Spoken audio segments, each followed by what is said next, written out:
Bem, meus amigos, vamos lá, né? Tentar agora pela segunda vez, uma vez que caiu a live. Caiu, foi derrubado, alguma coisa deve ter acontecido aí. Mas não importa, a gente está de volta aí. Como eu dizia, eu estou em multiplataforma e por estar em multiplataforma, nesse exato momento eu não tenho possibilidade de usar câmera. Eu coloquei esse background aí de um rio, né, suave, tranquilo, com águas mansas, né, suaves, para não ficar uma coisa estática, enquanto o pessoal está chegando de novo aí, os amigos aí que estão acompanhando nas multiplataformas. Um abraço aí, pessoal do YouTube, um abraço também, pessoal do Facebook, vai entrar daqui a pouquinho. Só estou liberando aqui o pessoal do Facebook entrar. Pronto. Pessoal do Facebook agora sim entrando. Pessoal do TikTok, pessoal da Rádio Avivamento. Que Deus abençoe vocês em nome de Jesus, abençoe todos os amigos aí. Meus amigos, o Evangelho, os Evangelhos, estava falando do Evangelho de Mateus 15, mas como eu dizia, para quem está chegando agora, os Evangelhos eles são escritos com propósitos diferentes. Eu falava sobre o Evangelho de Marcos. Marcos foi o amanuense de Pedro, segundo alguns estudiosos. Todos aqueles episódios do Evangelho de Marcos foram citados por Pedro, não é? E Marcos, como amanuense, ele vai e escreve aquilo que Pedro citou ou ditou como testemunha dos milagres que Jesus fez. O Evangelho de Marcos apresenta Jesus como servo. O Evangelho de Mateus não, ele é escrito por Mateus, um publicano. Ele era judeu, e o objetivo era mostrar aos judeus que Jesus era o rei dos judeus. No capítulo 1, ele tem ali uma genealogia, Mateus escreve uma genealogia, provando que o rei, ele vem de uma linhagem real, né? Ele vem de Davi, que é o rei, foi o grande rei de Israel, né? No capítulo 3, Mateus mostra as testemunhas do rei. João Batista como testemunha, o pai lá no batismo das águas como testemunha, o Espírito Santo como testemunha do rei, né? Capítulo 4 é a tentação do rei, assim como Romanos fala, Paulo em Romanos ele fala sobre o Adão, né? O novo Adão, Cristo é o novo Adão, o Adão que tinha tudo para pecar e não pecou, porque o primeiro Adão, né? O Adão lá do Gênesis, ele estava no jardim, com tudo a seu favor e não errou, e não pecou, e pecou, não é? Enquanto Jesus, o segundo Adão, estava no deserto com todas as possibilidades de pecar e não pecou, ele foi fiel. No capítulo 5 do Evangelho de Mateus, nós temos o quê? Nós temos ali as diretrizes do reino do rei, não é? Ali estão as bem-aventuranças do reino dos céus. Capítulo 6, capítulo 7, ele detalha, né, dizendo que o seu reino, o reino do rei, é um reino de ponta cabeça, o maior, o menor, o maior aqui é o menor lá, o menor aqui é o maior lá, fala sobre a questão do juízo, julgamento, né, perdoar, ele ensina a orar. Capítulo 8, 9, ele mostra o poder do rei, através de vários milagres. Você pode observar, capítulo 7 e 8 é uma sequência de milagres ali, mostrando o poder do rei. Capítulo 10, ele mostra ali os embaixadores do rei, a chamada dos 12, depois dos 70. E assim vai sucessivamente até chegar ao capítulo 15, que é o capítulo que nós vamos comentar agora. Esse capítulo é o capítulo da preocupação do rei, né? E a preocupação do rei Jesus, neste capítulo 15, a preocupação de Jesus é dupla. ele está preocupado em pregar a verdade e preocupado em demonstrar amor. Para os escribas e fariseus, que são aqueles que vão de forma dramática, né, questionar Jesus, Jesus vai pregar a verdade. E nesse mesmo capítulo, né, lá quase no finalzinho, a partir do versículo 21, quando ele visita aquela mulher cananeia que tem a filha endemoniada, quando ele multiplica pães, ali ele mostra amor. Então veja que nesse capítulo há duas preocupações. A preocupação com a verdade, que precisa ser dita para os fariseus, para os religiosos, e a preocupação em demonstrar amor para aquelas pessoas que eram rejeitadas pelos fariseus, pelos religiosos. Há um embate nesse capítulo 15, logo no início, sobre a questão do lavar as mãos, né? Deixa eu ver se eu consigo colocar aqui o versículo bíblico para você ler, caso você não consiga ler rapidamente, né? Que vai aparecer rápido, a gente tenta depois. Vamos lá. Então vieram de Jerusalém a Jesus alguns fariseus e escribas e perguntaram: por que transgride teus discípulos a tradição dos anciãos, pois não lavam as mãos quando comem? Perceba a palavra tradição, né? Eles estão ali questionando Jesus acerca da tradição. Que tradição era essa? Essa tradição eram alguns mandamentos, né, orientações transmitidas pelos mestres de forma oral, os mestres, os rabinos judaicos de forma oral, e essas orientações orais depois vieram compor o que se passou a chamar de Misná, né? Essas leis orais foram escritas e formaram aquilo que eles chamam de Misná. Eu vou colocar para vocês lerem aqui, Misná, que era um compilado de instruções orais dadas pelos religiosos, né, pelos rabinos de geração em geração. Qual era o problema dessa tal de Misná? O problema é que os religiosos colocavam essa Misná não ao pé de igualdade com a palavra de Deus, mas acima da palavra de Deus, e por conta dessa tal de Misná, eles acabavam invalidando a palavra de Deus, né? Sufocando a palavra de Deus por causa destas tradições. Ou seja, essas tradições, Jesus chama elas de mandamentos de homens, né? Leis de homens, né? Palavras de homens, e não a palavra de Deus. E perceba que, se a gente for trazer isso para os dias atuais, é a mesma coisa, né? Os ambientes religiosos, muitas das vezes, tomara que o YouTube não derrube a live se eu falar isso, né? Tem coisa que você não pode falar que o YouTube derruba, o Facebook derruba, é complicado, né? Se não derrubar, a gente fala, se derrubar, a gente volta de novo. Mas vamos lá. O que acontece é que essas tradições, trazendo para os dias atuais, não é? A gente olha as religiões, a gente vê que existem também muitas coisas que foram colocadas ou inventadas, regras, para aprisionar as pessoas, né? Tem muita gente boa aí aprisionada por regras, por preceitos religiosos, ritos, né? Criados por homens, por homens. A gente entende que na vida a gente não pode viver sem norma, né? Sem regra. As regras e as normas são importantes. Imagine você, por exemplo, andar num trânsito sem obedecer às leis de trânsito, né? Existe lei para tudo, para o trânsito. Mas o problema é quando essas criações humanas, né?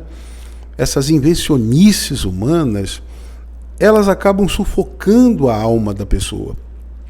Veja, por exemplo, no capítulo 15, que a partir do versículo 21, Jesus vai fazer o seguinte: ele vai visitar, ele vai deixar Israel, ele vai sair de Jerusalém, ele vai deixar Israel, ele vai para as bandas de Tiro e Sidom, que eram regiões consideradas impuras pelos religiosos.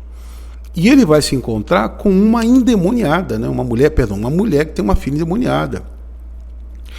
Ou seja, ele vai libertar. Deixa eu só ver se é isso mesmo. Vou falar bobagem aqui, né? Deixa eu só conferir aqui. A mulher cananeia. Não é? É isso mesmo. Versículo 22. Eis que uma mulher cananeia que saiu daquelas cercanias clamou a Jesus, dizendo: Senhor, filho de Davi, tem misericórdia de mim, porque a minha filha está miseravelmente endemoniada. Ou seja, era uma região que para os religiosos, né, era considerada impura, uma menina que estava endemoniada, que era também impura, uma mulher de Caná, né, lá da região de Tiro e Sidom, que também era, uma mulher cananeia, que era impura, e Jesus se misturava e andava com esse tipo de gente, contrariando o Misná, ou a Misná, né, as tradições. O que Jesus quer mostrar para os religiosos? Jesus quer mostrar que para ele a alma humana, né, a pessoa humana, ela é muito mais importante do que qualquer preceito, tradição, rito religioso. Muito mais importante.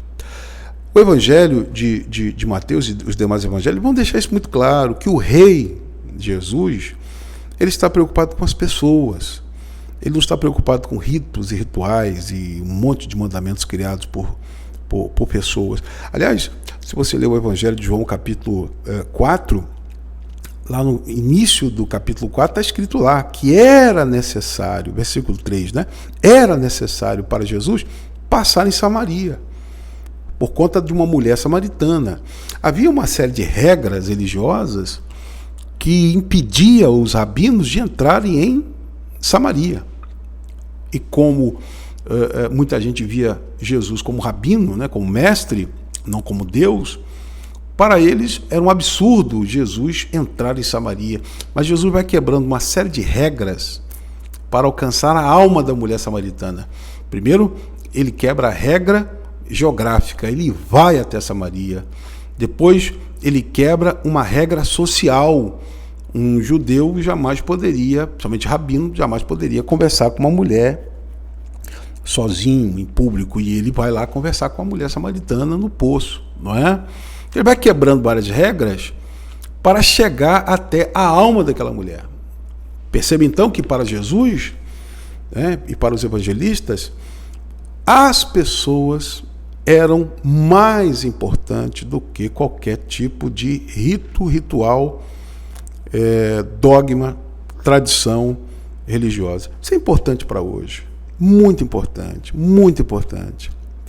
Sabe, nós servimos a um Deus que é amor. Um Deus que é amor. Um Deus que não mede esforços, por isso ele desceu do céu para morrer na cruz, para alcançar a alma humana. E o grande problema do ser humano é que muitas das vezes o ser humano ele se esconde atrás da religião, ele usa a religião, né, não para se aproximar de Deus, mas para se afastar. Inclusive a mulher samaritana fez isso.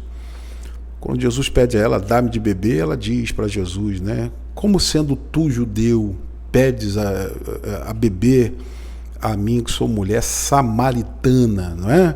Então ela coloca a questão do rito religioso, da tradição religiosa ali. Samaritanos e judeus não se dão, não é?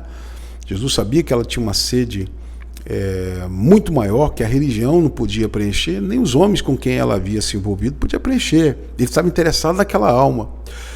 E diante de tudo isso que nós estamos comentando aqui, meu irmão e irmã, a gente, o que temos visto nos dias atuais? A gente tem visto muita gente se degladiar, sabe? Pessoas que deixam de falar com a família por causa de religião, deixam de estar em reuniões de família por causa da religião, porque não querem se contaminar. Olha, se Jesus estivesse aqui em pessoa, não é? Eu tenho certeza que ele iria nos jantares entre famílias, não é? Aliás, ele ia, ele estava sempre lá.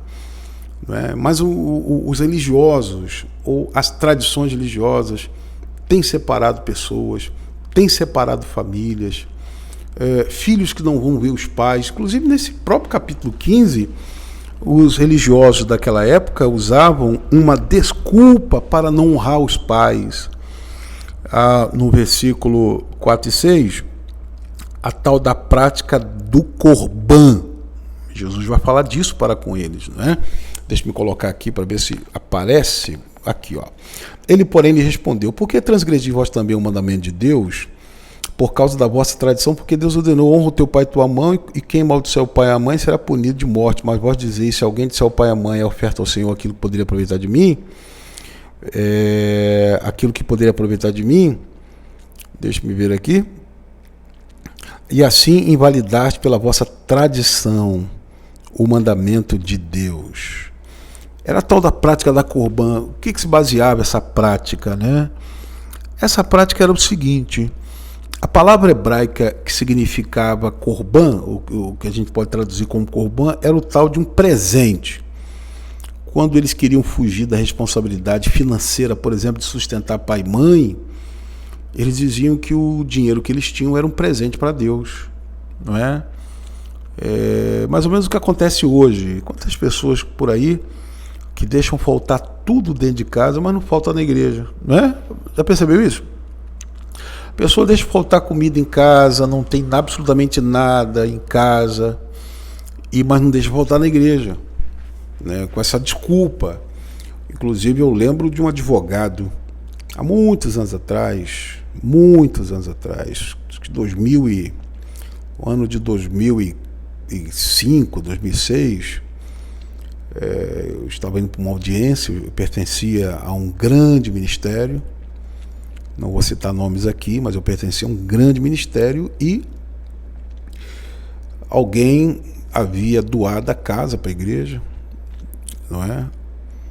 E essa pessoa tinha uma esposa, ela havia conquistado essa casa anterior ao casamento, e por ser um bem que foi conquistado antes do casamento, então ela poderia vender, porque não estava atrelado ao casamento. E ela vende a casa e doa para a igreja. E a esposa entra na justiça, e eu fui, né, com o advogado para o tribunal. Conversando com o advogado disse uma coisa interessante. Ele disse: olha, o pastor, a igreja ela pode até, deixa eu usar a palavra que ele usou, a igreja pode até ter razão jurídica, não é? Ela pode até ter motivos jurídicos e razões jurídicas para ganhar a causa, mas a igreja ela não tem motivos morais, razão moral para ganhar isso aí, porque o certo era ele dividir a casa, o dinheiro da casa com a esposa, né, com quem ele constituiu o casamento e vive há tantos anos, e não fazer o que ele fez. Isso me chamou bastante atenção, não é? Porque muita gente, por conta da cegueira espiritual, por conta desse tipo de ensinamento errado, não é? Ela muitas das vezes deixa faltar em casa, e com a desculpa de que é para Deus e tudo mais. E Jesus fala disso aqui. Ele fala para os fariseus: vocês deixam de honrar o pai, deixam de honrar a mãe. Palavras dele aqui, ó. Versículo 5. Deixam de honrar o pai e a mãe, porque dizem que isso é uma oferta para o Senhor, não é? Aí ele fala aqui no versículo 5: assim não precisam honrar pai e mãe. Aí ele fala: assim, dessa forma, né, com esse tipo de pensamento, vocês invalidam, por causa desse tipo de tradição, o mandamento de Deus. Aí ele vai falar: hipócritas, bem profetizou Isaías a vosso respeito, dizendo: esse povo se aproxima de mim com sua boca, me honra com os lábios, mas o coração está longe de mim, porque em vão me adoram, ensinando doutrinas que são mandamentos de homem. É o que está escrito no versículo 9. Povo amado, povo querido, nós temos vivido no Brasil um período muito preocupante, com o avanço do liberalismo teológico. E eu acho que os pastores deveriam se preocupar com isso, sabe, com esse avanço do liberalismo teológico que levou a Europa ao naufrágio da fé no Evangelho, né? A Europa hoje é um cemitério de igreja, de pastores, por conta do liberalismo teológico, desde 1900 e bolinha, 50 e pouco, né, quando começou lá esse movimento liberal da teologia, que chegou ao Brasil. Existem grandes líderes da década de 90 que foram contaminados por esse tipo de liberalismo, por esse tipo de teologia, e estão aí ensinando, falando um monte de coisas, um monte de bobagens, um monte de aberrações, não é? E levando o povo de Deus ao erro. Ao passo que os homens de Deus, que deveriam estar ocupados nisso, estão ocupados muitas vezes com política, com politicagem, não é? Preocupados com um, com o outro, enfim, uma série de coisas, e não entendem que o Evangelho está além de tudo isso, acima de tudo isso, direita, esquerda, o Evangelho está acima de tudo isso, não é? Você pegar, por exemplo, a mesa onde Jesus comia com os apóstolos, você tinha um Mateus que era funcionário público, funcionário de Roma, funcionário do Império Romano, porque ele era publicano, né? Ele era um contador, e você tinha, do outro lado, Simão, que pertencia a um partido chamado Zelotes. O cara era um nacionalista, um patriota, ele era a favor da libertação de Israel, nem que seja por espada, a luta armada. Então você tinha dois extremos ali na mesa. E o evangelho que Jesus apresenta para Mateus e para Simão estava acima dessas questões terrenas, porque Jesus estava preocupado com um reino que não é desse mundo. E é isso que os pastores precisam se preocupar, com um reino que não é deste mundo, e levar o povo de Deus a esse reino. Levar o povo querido, o povo do Senhor, o povo remido pelo sangue de Jesus, a esse reino que não é deste mundo, e não ficar preocupado e brigando com A, com B, com C, né? Discussões intermináveis, como diz Paulo a Timóteo, que não levam a coisa alguma. Essa deveria ser a preocupação, essa é a nossa preocupação. Gostaria de orar por você, em nome de Jesus, onde quer que você esteja, no hospital, em casa, no trabalho, que a graça, a paz de Jesus venha alcançar a sua vida, alcançar você, você que está sofrendo, você que está passando um momento difícil na sua vida. Como dissemos na palavra aí, né? Deus está preocupado com você, com sua alma, com sua pessoa, e não com tradições religiosas, tá bom? Então, deixando a religião de lado, que não vai levar você a lugar algum, mas preocupado em Cristo Jesus, com o nosso Senhor, aonde você estiver, feche os olhos, permita-me orar por você, pela sua família, em nome de Jesus. Senhor, meu Deus, meu Pai, em nome de Jesus, eu aqui, o teu povo querido em casa, alguns no trabalho, alguns na condução, Senhor, eu peço que o Senhor venha tocar em cada vida, em cada coração. Senhor, tu és um Deus de amor. É por isso que o Evangelho diz, porque Deus amou o mundo de tal maneira que deu seu Filho unigênito para que todo aquele que nele crê não pereça, mas tenha a vida eterna. Pai, que a vida eterna, Senhor, alcance essa pessoa, que ela receba em nome de Jesus a paz, que ela receba a tua presença, que ela receba o teu Espírito.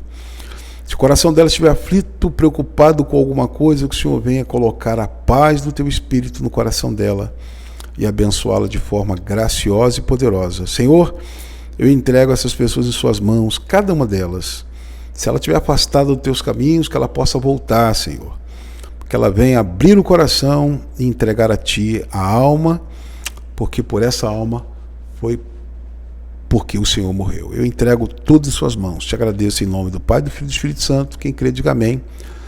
Diga glória a Deus. Que Deus abençoe a todos em nome do Senhor Jesus. Inclusive, o aplicativo está dizendo aqui que não é possível exibir o bate-papo. Ou seja, se alguém está mandando mensagem nos chats, me perdoe não responder porque não aparece para mim, tá bom? Povo querido, uma última coisa antes de terminar. Nós vamos fazer uma festinha para as crianças aqui na igreja, no dia 12, e se você puder, considere nos ajudar, né, doando brinquedos, doando doces. Nós vamos depois fazer uma lista com doces que nós iremos doar para as crianças, brinquedos, ou se você não tiver como acessar a nossa igreja, estar aqui com a gente e fazer essa doação presencial, você pode doar por meio da conta da igreja, tá bom? Tá aí o número do Pix. Que Deus abençoe a todos em nome de Jesus, que a semente que você semear nesse ministério possa voltar para você multiplicado em nome de Jesus. Nesta quarta-feira eu vou estar aqui na missão às 19 horas, num grande estudo bíblico, reunião de membros, estudo da palavra. Vamos estudar vamos fazer um estudo de personagem, né? Uma das formas, há várias maneiras de estudar a Bíblia, uma das maneiras é estudando personagens. Nós escolhemos Filemão, a carta de Filemão, vamos falar de Filemão amanhã, na próxima quarta falaremos de Onésimo. Você é o meu convidado todo especial em nome de Jesus. Se for possível, vamos tentar transmitir o culto via web rádio, tá bom?